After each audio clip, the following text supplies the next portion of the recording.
Radio UNAM es un medio que promueve el diálogo, la diversidad y la libertad de expresión en un marco crítico y respetuoso. Los comentarios expresados a lo largo de su programación reflejan la opinión de quien los emite, mas no de la radiodifusora. La actualidad. La actualidad. La actualidad. La actualidad demanda cuidar nuestra salud. Estar informados es nuestra mejor herramienta. Hipócrates 2.0. Investigación y vanguardia en salud. Una producción de Radio UNAM y el Programa Universitario de Investigación sobre Riesgos Epidemiológicos y Emergentes. PUIRE. Hipócrates 2.0.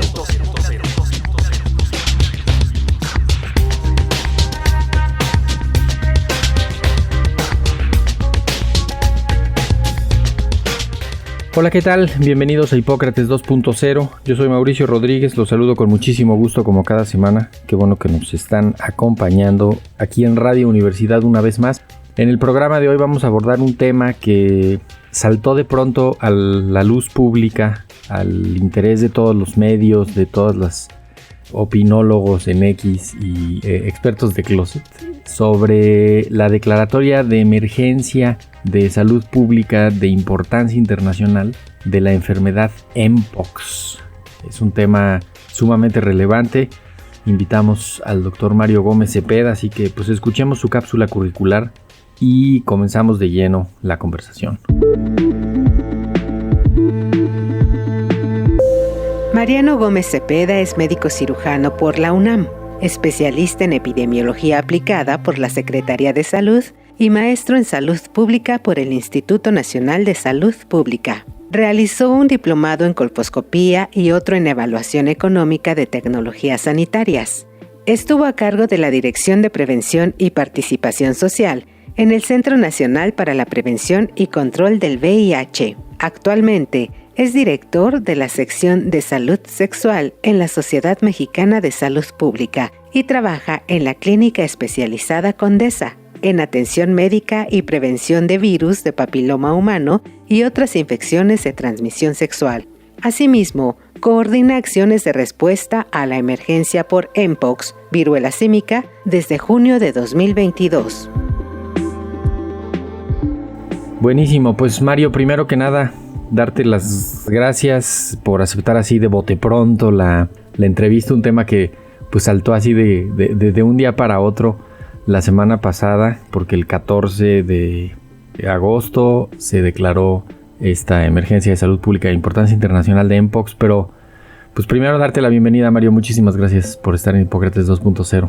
No, muchas gracias a ti, Mau, por la invitación, un honor estar acá compartiendo este tema. Y bueno, Mpox es un tema que ya lleva un par de años afectando acá y que en realidad nunca se fue, porque mucha gente piensa que llegó, se fue y que ya no hay casos. La verdad es que hemos seguido teniendo casos, pero sí, definitivamente el tema de la alerta sanitaria de la OMS pues lo volvió a poner en el radar y hay mucha gente pues preocupada, ¿no? Yo he recibido no tienes idea de cuántos mensajes preguntando que si la vacuna y que si los casos y como dices, ¿no? Muchas opiniones, mucha información en redes y qué mejor que un programa como el tuyo pues para justamente hablar de estos temas y poder ampliar la información. Muchísimas gracias. De hecho, ustedes en las clínicas Condesa prácticamente se convirtieron en el centro de referencia. Me gustaría que nos ayudaras a recordar qué es la enfermedad Mpox. Pues es un virus que ya tiene bastantes años. Es un virus que originalmente se consideraba una infección propia de los animales que ocasionalmente pasaba a los seres humanos, ¿no? Aunque se denominó inicialmente viruela símica o viruela de los monos porque los primeros animales donde se identificó este virus pues justamente fueron primates en África, en la cuenca del Congo.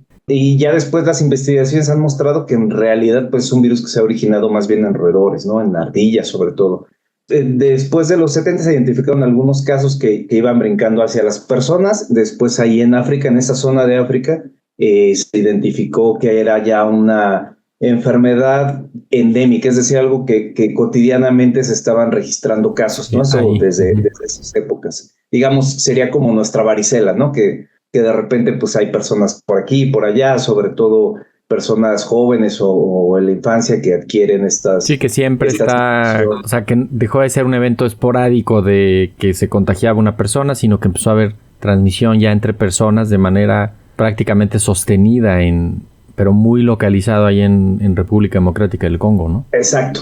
Y justamente a partir de ahí se identificaron que había dos tipos de virus o dos variantes, digamos, que en este caso le llaman clados. Tenemos el virus como tal que se llama viruela símica, que ahora lo renombramos a Mpox, y a partir de ahí se han identificado por lo menos dos subgrupos, el clado 1, que es justamente que hablamos de la cuenca del Congo, y el clado 2, que es el clado de África Occidental, es decir, uno que estaba un poquito más hacia Occidente, más hacia el Océano Atlántico, digamos. Y históricamente ambos se transmitían en esa zona. Y ahora ahí nada más para anotar, el hecho de que se llamen de grupos, o sea, dos clados o que tengan esta diferenciación, quiere decir que son el mismo virus, pero que tiene algunas diferencias genéticas, uno con relación al otro, suficientes para que no sean idénticos. Y entonces, pues dicen, a ver, este es uno y este es otro. Sigue siendo el virus de Mpox, pero este tiene unas características genéticas y este otro, como las variantes del virus del COVID que vimos, la variante Delta, la variante Omicron, y luego ya sea dentro de la misma variante, pues entonces hay subvariantes. Y igual cada una, si bien vienen del mismo virus, al separarse por subgrupos, también tienen manifestaciones un poco diferentes. Sobre todo lo que ha diferenciado estos dos subgrupos, el 1 y el 2, es que el 1 en general es un poquito más agresivo, digamos, es poco más fácil de transmitir, afecta en general a personas más jóvenes, a niños, y en general también se considera que es más agresivo, digamos. En África por lo menos se estima que tiene una letalidad hasta del 3%, es decir, de cada 100 personas, 3 pudieran llegar a tener un cuadro muy grave que incluso pudiera llegar a ser mortal. Y en el caso del clado 2, en realidad pues son infecciones mucho más leves que afectan a edades un poquito más pues adultos, digamos, y que muy rara vez llega a producir complicaciones. Ahora, ¿se contagia por contacto directo? En el caso del Mpox sí se requiere un contacto con las partículas virales que están contenidas primeramente en las secreciones que se desprenden de las lesiones que aparecen. Esas lesiones pueden aparecer en la piel y en las mucosas, ¿no? En la piel no tiene explicación, pero hay que entender que en las mucosas pues puede ser en la boca, puede ser en la región anal y en la región genital, que también son mucosas. Entonces, cualquier contacto con esas zonas puede transmitir la infección. Ahora, en el caso de las mucosas también generan secreciones.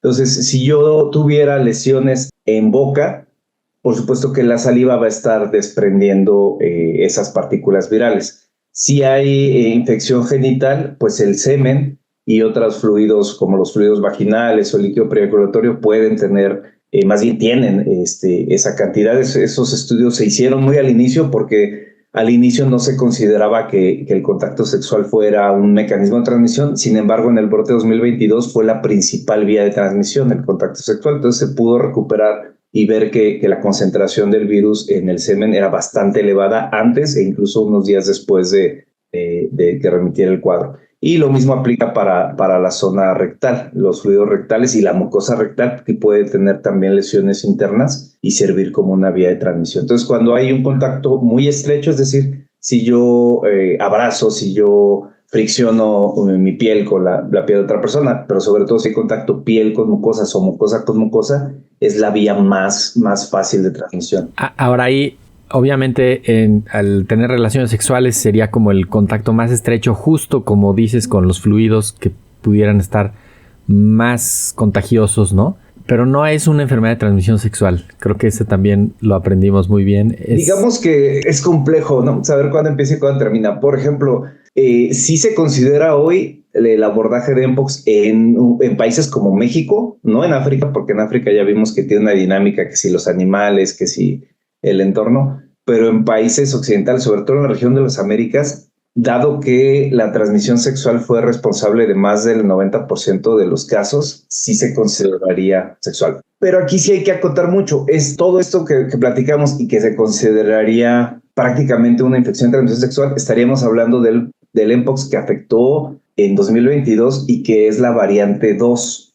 Pero sí es importante porque de diferenciar de inicio esto, porque este abordaje que yo le estoy planteando ahorita de abordar la infección de transmisión sexual, de que el principal riesgo así, Digo, parte del hecho de que prácticamente todos los casos tuvieron ese antecedente y no tuvimos ningún caso de una persona que hubiera adquirido mpox y que en su casa hubiera transmitido la infección a sus padres, a sus hermanos, a sus hijos, e incluso a sus parejas. O sea, una persona que lo adquiría usualmente fuera de casa, en un viaje o en un encuentro sexual casual, en casa no hubo ninguna réplica de los casos. Es decir, no es, lo que les quiero decir es que no es algo que se transmitiera, les digo, como el COVID, que por el aire, el tema de las superficies no es tan relevante, se requiere realmente un contacto directo y estrecho con una persona con esta infección. Y el tema sexual es porque pues es el momento en que tenemos mayor intimidad y mayor contacto, ¿no? Con todas las superficies y secreciones.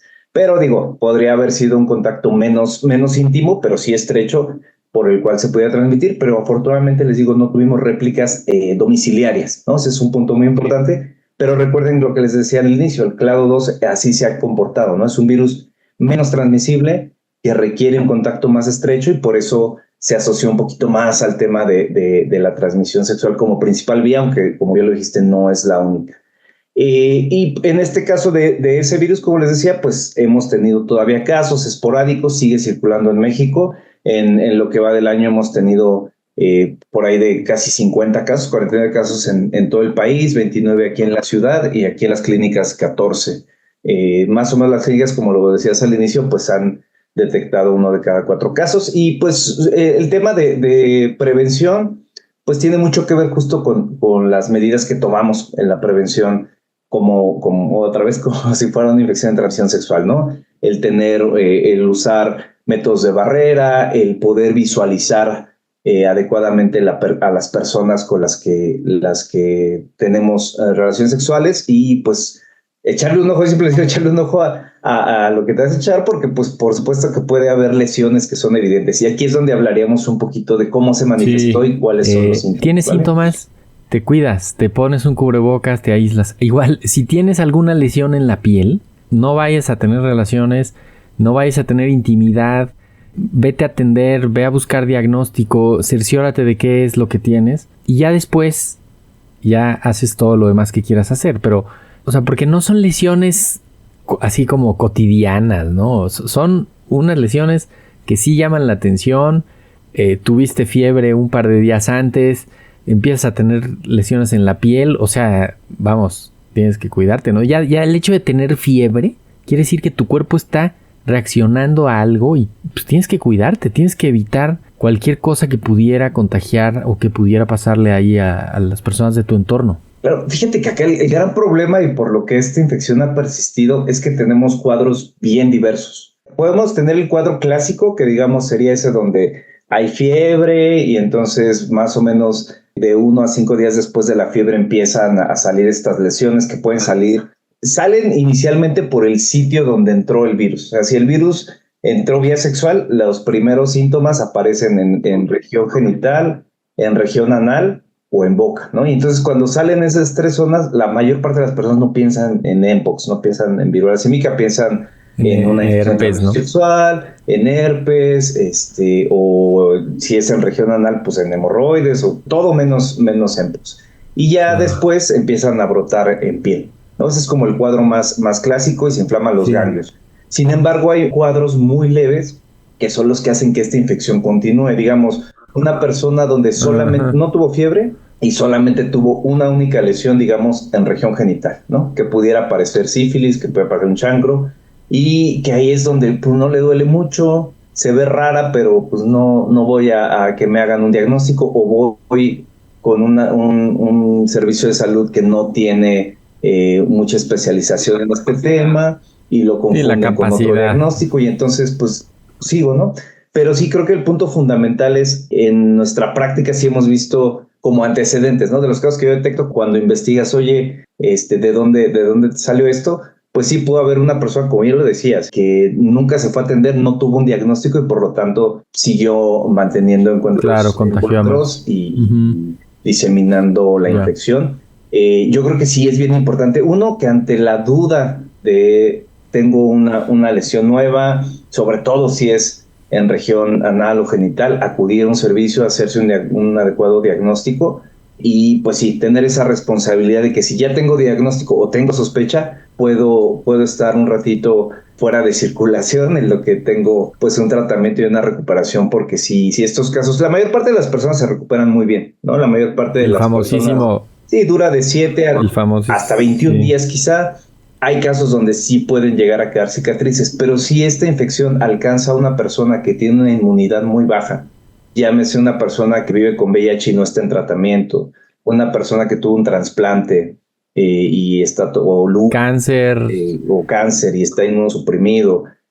Tuvimos un caso, por ejemplo, de una persona que tenía una psoriasis muy agresiva y tomaba inmunosupresores. Sí. Cualquier enfermedad que tomen medicamentos que interfieren la respuesta inmune, diabetes también se pueden complicar, ¿no? Sí, y ahí son casos que sí pueden llegar a desenlaces incluso fatales. Entonces, es importante cuidarnos entre todos y cuidar a los demás. Pero pues lo peligroso de esto es que, digo, esto lo tenemos, yo te diría, está en control, ¿no? Es algo que no se va a erradicar. O sea, la OMS ha previsto que este virus del clado 2, que llevamos ya 2 años con él, ya se convirtió en una infección endémica y probablemente la vamos a tener durante muchos años. Por eso ahora la propuesta de la OMS es integrarla a los servicios de atención de ITS, que son donde podemos estar valorando y haciendo diagnósticos diferenciales, ¿no? Y esto venía, digamos, hemos avanzado en ese sentido y creo que hasta ahorita iba todo muy bien, hasta justamente lo de la semana pasada. Hasta ahora. Quiero nada más cerrar. El diagnóstico se hace tomando una muestra de las lesiones, mandándolas a un laboratorio y que nos digan ahí está el virus, además de la sospecha clínica, ¿no? Y esto lo hacen los lugares más o menos especializados. Sí, yo creo que es importante aquí que las personas busquen servicios que hayan visto casos de Mpox. Mira, cuando uno ve un caso de Mpox, la verdad es que ya no se le olvida, pero como es una infección nueva, la mayor parte de los médicos en este país y en el mundo pues nunca han visto un caso en vivo, ¿no? Entonces es fácil confundirse.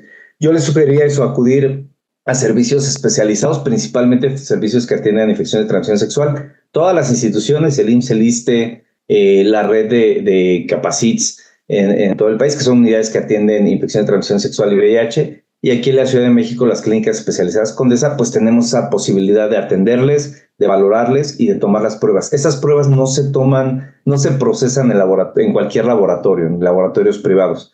Hay una red de laboratorios especializados que son los que tienen acceso a esta prueba, que hay por todo el país y que son los únicos que tienen esa capacidad, esa prueba y esa capacidad de emitir un verdadero diagnóstico. La muestra se toma directamente de la lesión que uno elija, y es una prueba de PCR que analiza, primero confirma el diagnóstico, pero también tiene la capacidad, o lo que hacen los laboratorios en México, es secuenciar y saber qué tipo de virus es. Digo, hasta ahorita todos los más de 7,000 casos que ha habido en México han sido de esta variante que les decía, del clado 2, específicamente 2B. Desde 2022 son los casos que tenemos. Sin embargo, pues ahora es más importante que todas las personas se hagan estas pruebas, porque pues lo que necesitamos estar pendientes de que no llegue o no entre al país la otra, ¿no? La del clado 1. ¿Por qué se declaró la emergencia la semana pasada por parte de la OMS? Sí, acá desde octubre se habían reportado un incremento en los casos de esta variante del clado 1 en el Congo, no todo adentro del Congo, pero empezaba a notar que había un incremento de casos y que sobre todo ese incremento se estaba dando en personas, en niños y adolescentes, ¿no? Era lo que llamaba la atención. Entonces estuvieron investigando y de ahí identificaron una nueva variante que en este caso sería del clado 1B, en la cual, siendo dentro del tipo 1, se estaba comportando como más virulenta, ¿no? Tenía una posibilidad de transmisión persona a persona más relevante. Les digo, estábamos como muy habituados a que casi todos los casos tenían el antecedente de contacto con animales, y en este caso de esta variante 1B, pues era más bien de transmisión persona a persona. Eso fue lo que pasó por ahí en octubre. Para diciembre ya había muchos casos, pero lo que cambió en este 2024 es que de ser puramente de la cuenca del Congo, o sea, dentro de República del Congo, se empezaron a detectar casos de esta nueva variante en países cercanos. Ruanda, Uganda y Kenia fueron los primeros países en los cuales se detectó ya esta transmisión, digamos, regional, ¿no? Sin abarcar toda África y sin salir, pero era, cercanos a República del Congo.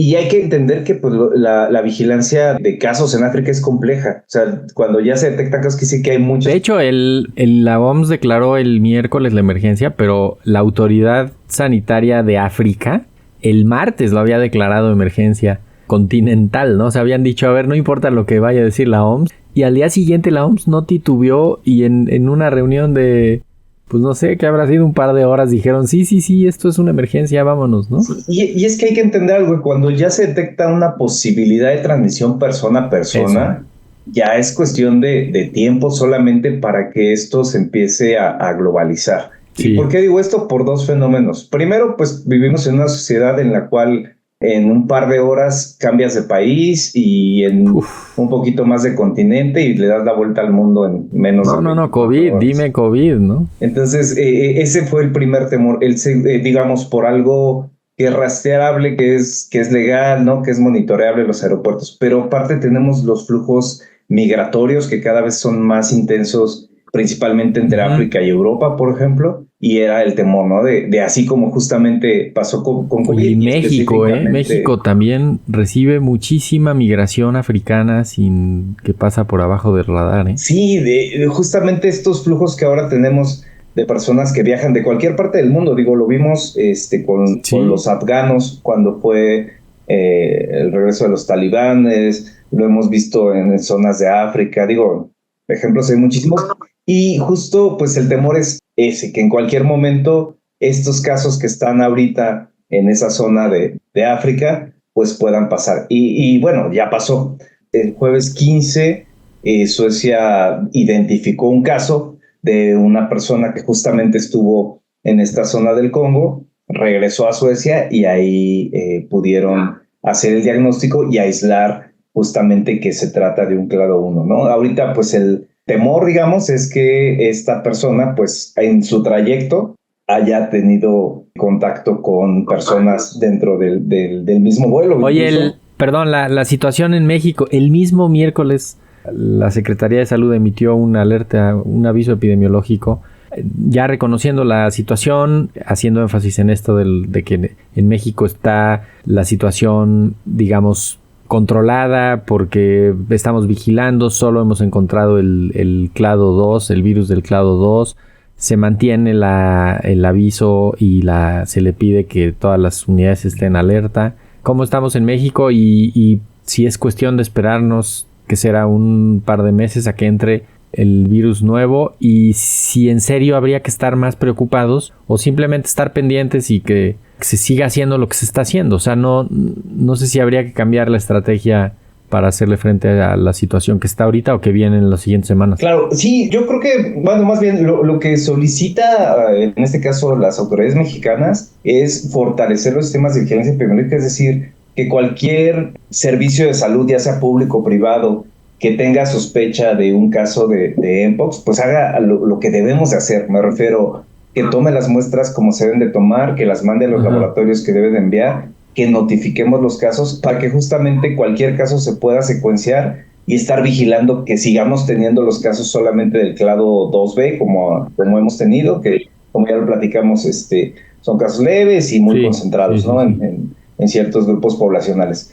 Pero sí creo que es también un llamado hacia la población para que justamente lo que ya decíamos, ¿no? Justamente si yo tengo sospecha pueda acudir y ese sería, porque en realidad ahorita no hay, no habría un llamado a cambiar algún comportamiento, a tomar precauciones, y sabemos que en México no hay vacuna, entonces tampoco es como, y tampoco está recomendada la vacunación masiva en ninguna parte del mundo en este momento porque tenemos un nivel de riesgo muy bajo. En realidad lo único que tendríamos que estar haciendo ahora es estar pendientes de nuestra salud, revisando sobre todo si tuvimos dos tipos de antecedentes, diría yo. Uno, el tema de los viajes, porque también sacó la Secretaría de Salud una alerta de viaje, obviamente viajes hacia zonas donde ya se han reportado casos, particularmente África, y en el caso, pues ahora se sumaría Europa, digo, con un nivel muy bajo, pero bueno, justamente, y estas alertas de viaje no es que no viajes, es en realidad, bueno, que tengas precauciones, ya lo dijimos, ¿no?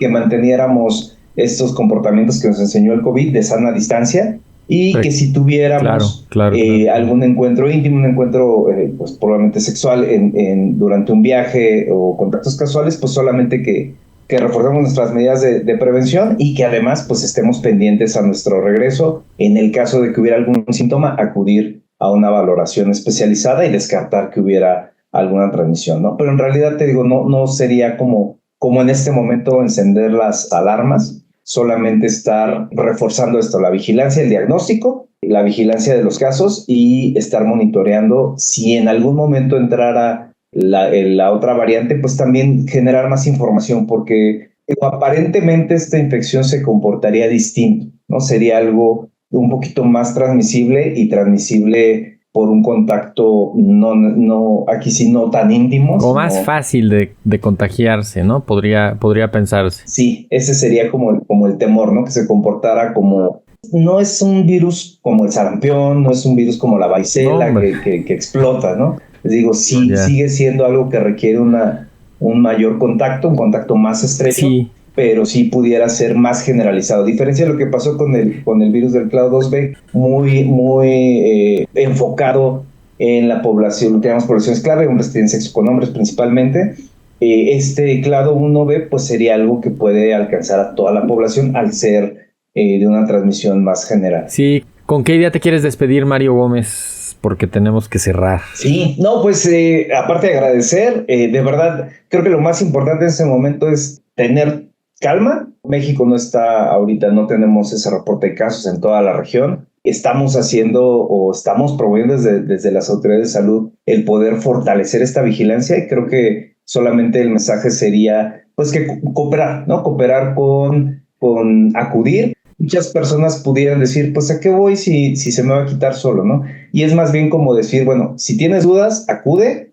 Puede que más bien te traten una sífilis, puede que sea Mpox, pero el ser responsables, el colaborar en estas acciones de vigilancia nos va a ayudar a estar mejor preparados. Y si eventualmente llega esta nueva variante, pues estar atentos a las recomendaciones. Esto va a ser muy dinámico y quizá en un momento más adelante pues sí habrá acciones que tomar. En este momento lo más importante es mantener las calmas, no difundir información falsa, no difundir pánico, sino más bien actuar. Si me llega a tocar, acudir. Perfecto, pues con eso nos vamos, Mario. Muchísimas gracias, un abrazo. Hasta luego. Yo soy Mauricio Rodríguez, esto fue Hipócrates 2.0. Esperamos que nos acompañen la próxima semana. Por lo pronto quédense en sintonía de Radio Universidad. Muchísimas gracias, hasta la próxima. ¿Tienes sugerencias, dudas o comentarios? Escríbenos a través de las redes sociales, X y Facebook, @UNAMPuire y @Radio UNAM.